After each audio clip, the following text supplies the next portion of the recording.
আমাদের নর্থ বেঙ্গল ভ্রমণের দ্বিতীয় দিন আমরা এগিয়ে চললাম আমাদের পরবর্তী গন্তব্যের উদ্দেশ্যে। দার্জিলিং ছেড়ে দার্জিলিংয়ের এই পার্শ্ববর্তী কিছু দর্শনীয় স্থান দেখে নিয়ে আমরা এগিয়ে চললাম আমাদের পরবর্তী গন্তব্য মিম টি এস্টেটের উদ্দেশ্যে। পথে পথে আপনাদের বাকি ভ্রমণের বর্ণনা দেবো এবং আমাদের সাথে দেখতে থাকুন আমাদের এই ব্লগটি। ধন্যবাদ।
এই মুহূর্তে আমরা মিম টি গার্ডেনে পৌঁছে গেছি এবং যে আমরা হোমস্টেটা উঠেছি তার নাম হচ্ছে লিটল ফরেস্ট হোমস্টে। হোমস্টেটা আপনারা একটু দেখিয়ে দেবো। এখানে হোমস্টেতে আপনারা কটেজেও আছে এবং তার সাথে সাথে মেন বিল্ডিংয়ে রুমও পাবেন, ঠিক আছে। এবং আপনাদের জাস্ট দেখিয়ে দেবো হোমস্টেটা কীরকম দেখতে। এইখানে যেগুলো দেখতে পাচ্ছেন এগুলো হচ্ছে কটেজ। একসঙ্গে 6 জন থাকতে হলে এই কটেজগুলো আপনারা নিতে পারেন। এবং এই হচ্ছে main building little forest homestay.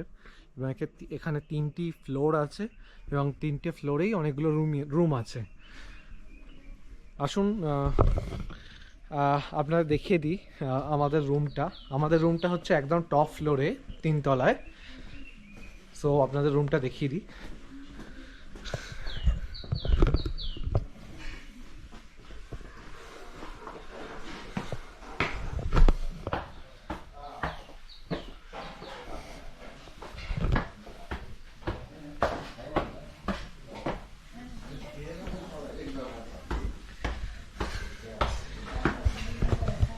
এখানে কিচেনটা এখানটা।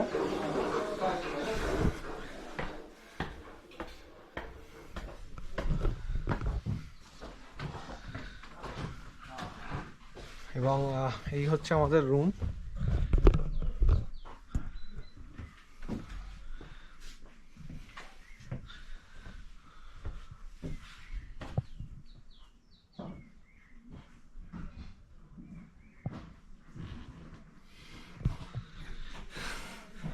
এখানে জানলার পাশে এখানে একটা ভিউ পাওয়া যাবে এই বেডটা থেকে। এখান থেকে শুয়ে এখানে ভিউ পাওয়া যাবে এবং এর পাশেই হচ্ছে আরেকটা বেড। আমরা যেহেতু 4 জন সেহেতু আমাদের 4 বেডের একটা রুম দরকার হয়েছে। সো এখান থেকে একটা ভিউ পাবেন আপনারা এই রুমটা থেকে। এখানে একটা বসার ছোট চেয়ার এবং তার সাথে সাথে একটা টেবিল আছে। আসুন ওয়াশরুমটা দেখিয়ে দিই আপনাদের।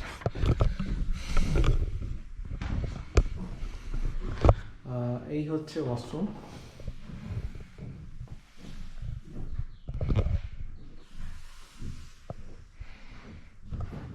একটা গিজারও আছে, গিজার চালিয়ে দিলে গরম জল পাওয়া যাবে এবং সমস্ত রকম সার্ভিস আছে। সব থেকে যেটা ভালো লেগেছে সেটা হচ্ছে এই রুমের এই এই বেডটা যেটা আপনাদের দেখাচ্ছে এখন। এই বেডটা থেকে শুয়ে শুয়ে আপনারা সকালবেলা আকাশ পরিষ্কার থাকলে সামনে কাঞ্চনজঙ্ঘা দেখতে পাবেন। সো সেটা এই হোমস্টের মুকুটে একটা অবশ্যই নতুন একটা বেশ ইম্পর্টেন্ট পালক যে এখান থেকে এরকম একটা ভিউ পাওয়া যাচ্ছে। এবং এই যে জানলা আছে, এই জানলাটা আপনারা খুলতেও পারেন। ওপরে একটা আছে, এখান থেকে খুললে এরকম ভিউ, পুরো পাইন ফরেস্ট এবং একটা মনোমুগ্ধকর একটা আপনারা ভিউ পাবেন এখান থেকে।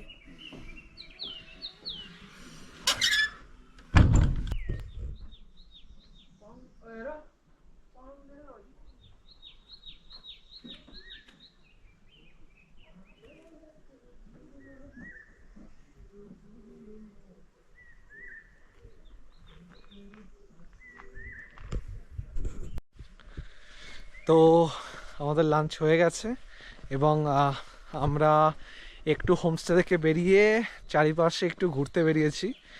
এখানকার রাস্তা খুবই মানে চড়াই উতরাই, ঠিক আছে, পায়ে হেঁটে যাওয়া যায় কিন্তু মানে ছোট গাড়ি উঠতে খুবই অসুবিধা। সো সেহেতু বড় গাড়িগুলোই বেশি এখানে কোনো হোমস্টেতে আপনি থাকলে আপনাকে পৌঁছে দিতে আসবে। সো রাস্তাটা আপনাকে একটু দেখিয়ে দিচ্ছি, পেছনের রাস্তাটা নির্জন নিরিবিলি একটা জায়গা, ঠিক আছে। এখানে কোনো গাড়ির আওয়াজ পাবেন না একটু সন্ধে নেমে গেলেই। হয়তো সারাদিনে একটু একটু গাড়ির আওয়াজ পেতে পারেন, কারণ এখানে হোমস্টেতে যদি কোনো গাড়ি আসে একটু সন্ধে নেমে গেলেই আর কোনো গাড়ির আওয়াজ পাবেন না। শুধুমাত্র পাবেন হচ্ছে পাখিদের কলরব এবং অবশ্যই মনোমুগ্ধকর একটা প্রাকৃতিক সৌন্দর্য।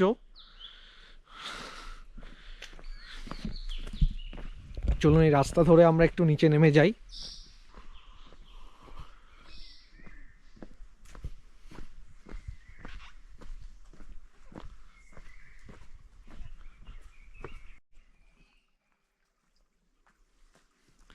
এই রাস্তা ধরে নেমে আসলে এই যে একটা মোড় পড়ছে এখানটা, এখানে সাইনবোর্ড লাগানো আছে যে লিটল ফরেস্ট হোমস্টে, যেটা আমরা আছি সেটা যাওয়ার রাস্তা হচ্ছে এইটা দিয়ে সোজা যেতে হবে। তার সাথে হিলস ভিউ হোমস্টে আছে এবং নিচে একটা হোমস্টে দেখাচ্ছে ইয়াং স্যাং হোমস্টে, সেটা হচ্ছে রাস্তাটা হচ্ছে এইটা। চলুন আমরা এই রাস্তা ধরে একটু এগিয়ে যাই।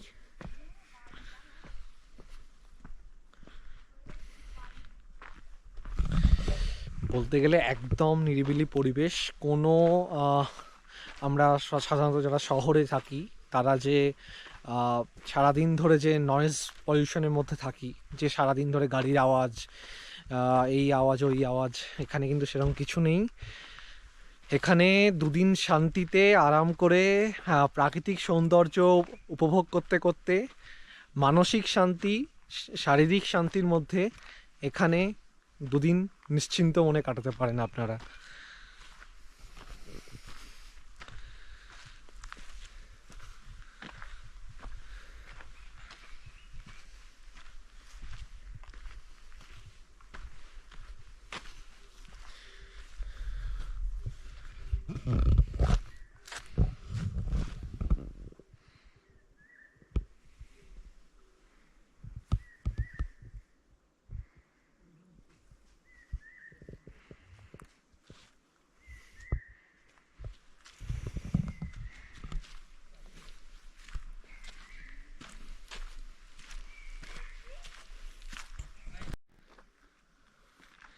সামনে আমার বোন হাঁটছে। হ্যাঁ মোমো, কেমন লাগছে? খুব ভালো লাগছে, খুব সুন্দর জায়গা, বেশ নিরিবিলি, বেশ ফ্যামিলি নিয়ে থাকার জন্য একদম পারফেক্ট, কিছুদিন কাটানোর জন্য। কেন শুধু ফ্যামিলি, কেন বন্ধুদের নিয়ে আসা সে তো যাবে না? অবশ্যই। আচ্ছা,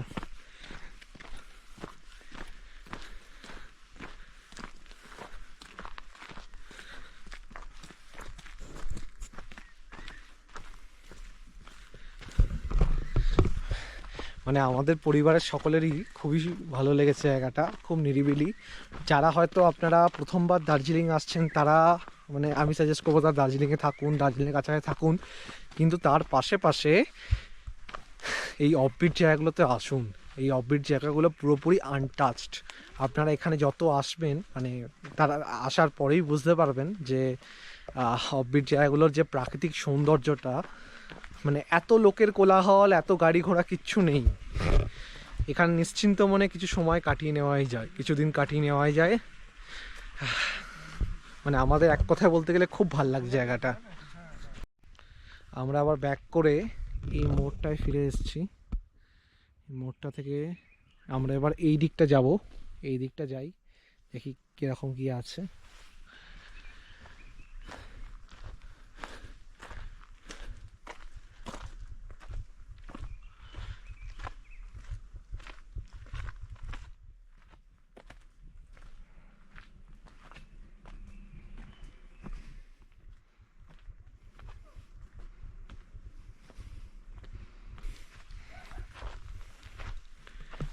এখান দিয়ে একটা রাস্তা চলে গেছে, এটা দিয়ে মাটির রাস্তা, মানে সবগুলোই মাটির রাস্তা, হয়তো আগে কখনো পিচ ছিল বাট এখন প্রায় মাটির রাস্তাই বলা যায়। এখানে একটা মাটির রাস্তা চলে গেছে।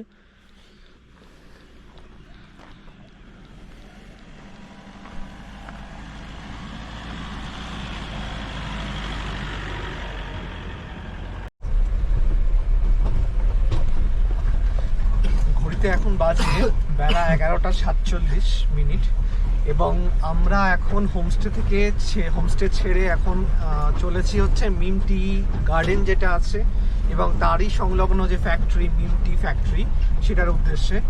এবং পথে যে রাস্তাটা পড়ছে সেই রাস্তাটা খুবই ভাঙাচোরা এবং খুবই চড়াই উতরাই, মানে সাধারণ গাড়ি যেতে পারে না।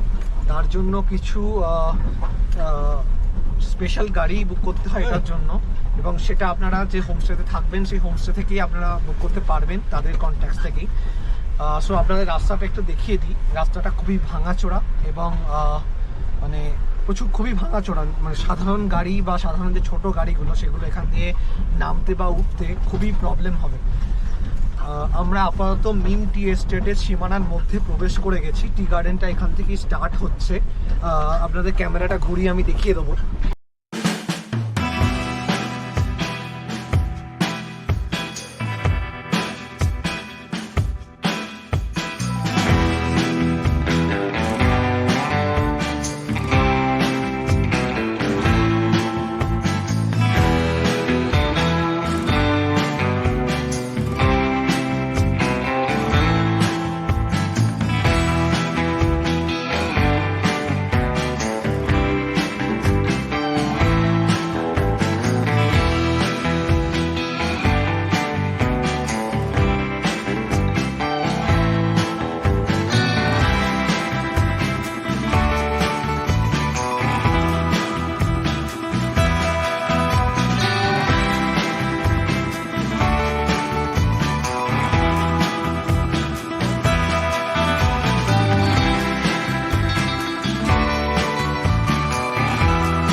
এইটা সামনে যেটা আপনারা দেখতে পাচ্ছেন এটাই হচ্ছে মিম টি ফ্যাক্টরি।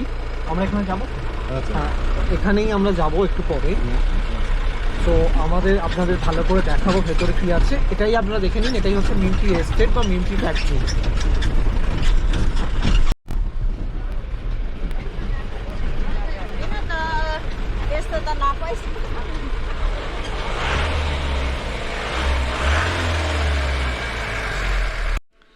আমরা পৌঁছে গেছি এখন মিম টি এস্টেটে। আপনারা দেখিয়ে দেবো বাইরে থেকে, কিন্তু ভেতরে ফটোগ্রাফি এবং ভিডিওগ্রাফি অ্যালাউড নয়, সেহেতু আমরা বাইরে থেকেই যা দেখানো দেখিয়ে দেবো। এবং এখানে আপনারা এখানে একটা টি স্টল আছে, এখান থেকে আপনারা দার্জিলিং টি কিনতে পারেন। এই টি এস্টেটেরই দার্জিলিং টি এখানে পাবেন। বিভিন্ন দামের এবং বিভিন্ন ওজনের আপনারা দার্জিলিং টি এখান থেকে পাবেন, এবং সেগুলি এই টি এস্টেট থেকেই বেরিয়ে আসছে। এবং এখানে আপনারা টি টেস্টিংও করতে পারবেন, যেটা আপনারা নেবেন পছন্দ মতো সেখানে সেই চায়ের আপনারা টেস্টিংও করতে পারবেন। বিভিন্ন দামের এবং বিভিন্ন ওজনের এখান থেকে আপনারা চা কিনতে পারবেন, ঠিক আছে। আমরা প্রথমে একটু এখান থেকে আমরা কিছু কিনবোই দার্জিলিং টি অবশ্যই। তার আগে একটু দাদাকে বলেছি একটা ওই যেটা কিনবো সেটার একটা টেস্টিং করব, সেটাও আপনারা দেখিয়ে দেবো কীরকম কী লাগলো, এবং তারপরে আপনাদের বাকি গল্প বলবো। এরপরে আমরা ঢুকে যাব মিম টি এস্টেটের উদ্দেশ্যে। ভেতরে যতটা পসিবল হয় দেখাবো, কিন্তু ভেতরে পুরোটা ফটোগ্রাফি এবং ভিডিওগ্রাফি নট অ্যালাউড। যেখানে যেখানে অ্যালাউ আছে সেই অবধি আমরা আপনাদের দেখাবো। এখানে দেখুন, এখানে বোর্ড আছে একটা, Andrew Yule and corporation limited, a government of India enterprise, Mim tea estate, এবং তার অ্যাড্রেসটা দেওয়া আছে। এই হচ্ছে গেট। এই গেট ধরে এগিয়ে যাবো। এখানে ভিজিটিং আওয়ার্সটাও দেওয়া আছে for tourist, morning 10:30 to 12 noon এবং আফটারনুনে 3 PM to 4 PM। এবং এখানে অ্যাড্রেসটা দেওয়া আছে। এটা দার্জিলিং ডিস্ট্রিক্টের মধ্যে পড়ে এবং জোরবাংলো PS পুলিশ স্টেশন। ওকে,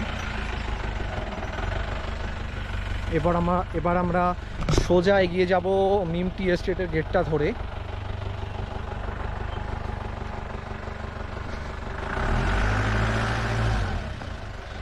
এখানে অজস্র চায়ের বাগান আপনারা দেখতে পাচ্ছেন।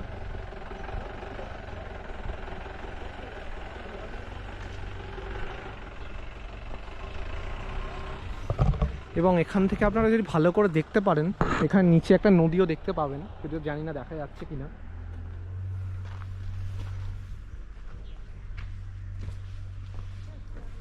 এই হচ্ছে যেখানে প্রসেসিংটা হয় চায়ের, এই প্রসেসিং সেন্টার। এবং এরপরে আমরা কিন্তু আর ভিডিও করতে পারবো না, এরপরে আপনাদের ভিডিও দেখাতে পারবো না। সো এই অবধি ভিডিওগ্রাফি অ্যালাউড। এরপরে এই যে দেখতে পাচ্ছেন আপনারা মিম টি এস্টেট, এখানে আমরা ভিডিওগ্রাফি করতে পারবো না। সো বাকি যে বর্ণনা আপনাদের আমরা বেরিয়ে এসে দেবো। সো পরে দেখা হচ্ছে, আপনাদের বাকি বর্ণনা আমি দেখে এসে তারপর দিচ্ছি। মিম টি এস্টেট দেখার পরে আমরা এখন চলেছি এখান থেকে আরেকটু নিচে নেমে রঙ্গিত নদী আছে, সেই রঙ্গিত নদীর কাছে। এবং ফেরার পথে আবার রাস্তাটা আমাদের এই মিম টি এস্টেটের সামনে দিয়ে যেতে হবে। এবং মিম টি এস্টেটের মধ্যে বিভিন্ন চা তৈরির বিভিন্ন সামগ্রী, মানে সেটা সেই 19 শতক থেকে আছে এমন কিছু যন্ত্র, যেগুলো দেখলে হয়তো মানে বয়স হয়তো মানে অনেক বেশি। এবং দেখলাম তার মধ্যে কিছু যন্ত্র কলকাতাতেও তৈরি হয়েছে, এরকম আছে। এবং মানে যন্ত্রপাতিগুলো দিয়ে বিভিন্ন প্রসেসিংয়ের মধ্য দিয়ে আমরা যে চা খাই, সেই চা প্রস্তুত হয়। একদম চা পাতা থেকে শুরু করে সেটা কীরকমভাবে প্রসিডিওরের মধ্যে দিয়ে গিয়ে সেটা তৈরি হয়, সমস্ত কিছুই আমাদের গাইড আমাদের ভালো করে ঘুরিয়ে দেখালেন। এবং তারপরে আমরা এখন চলেছি রঙ্গিত নদী দেখতে। রাস্তা খুবই ভাঙাচোরা এবং খুবই সংকীর্ণ রাস্তা। এবং যখন আমরা মিম টি গার্ডেনে আমরা দেখছিলাম, মিম টি এস্টেটে আমরা প্রসেসিংগুলো, তার মধ্যেই হঠাৎ করে মেঘ এসে চারিদিকটা ঢেকে দিল। আগে আকাশটা পরিষ্কার ছিল, মেঘ এসে চারিদিকটা ঢেকে দিল। তারপরে আবার এখন আকাশটা অনেকটা পরিষ্কার হচ্ছে, সূর্যের আলো দেখা যাচ্ছে। আপনারা দেখিয়ে দেবো আমি সামনে।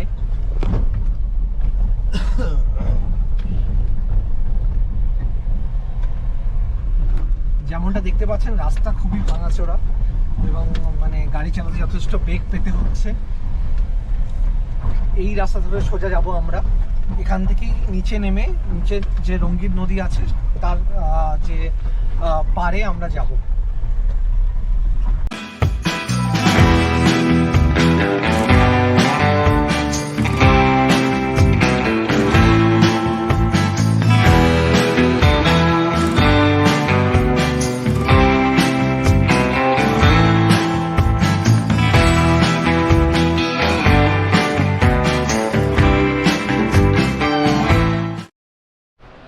গাড়ি আমাদের এখানে নামিয়ে দিল। এরপরে বাকি রাস্তাটা পায়ে হেঁটে যেতে হবে, কারণ রাস্তা একদমই ভালো নয়।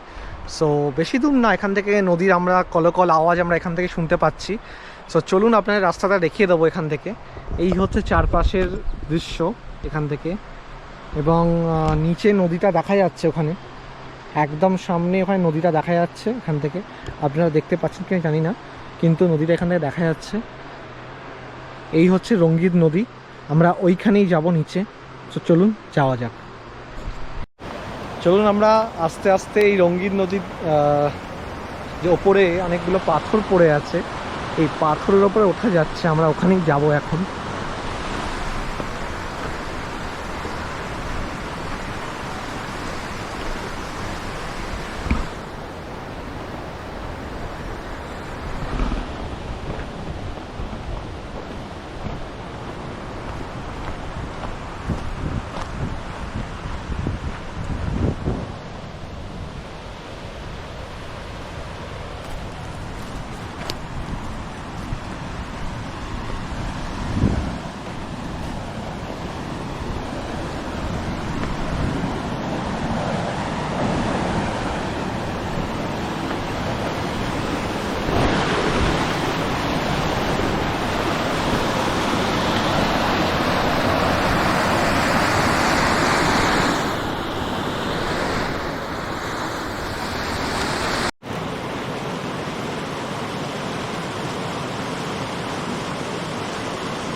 রঙ্গিত নদী দেখার পরে আমরা আবার ফিরে যাব আমাদের হোমস্টেতে। যে গাড়িটা করে এসেছিলাম সেই গাড়িটা করেই আমরা আজকের মতো হোমস্টেতে ফিরে যাব।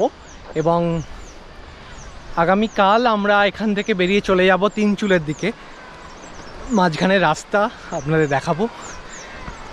নদীটা অনেকটা নিচে, হেঁটে হেঁটে উঠতে গিয়ে দম হাঁপিয়ে যাচ্ছি। নামার সময় অতটা মনে হয়নি, ওঠার সময় একবারে দম শেষ হয়ে যাওয়ার মতো, হাঁপিয়ে যাওয়ার মতো অবস্থা। যাই হোক, দেখা হচ্ছে আপনাদের সাথে পরের পর্বে।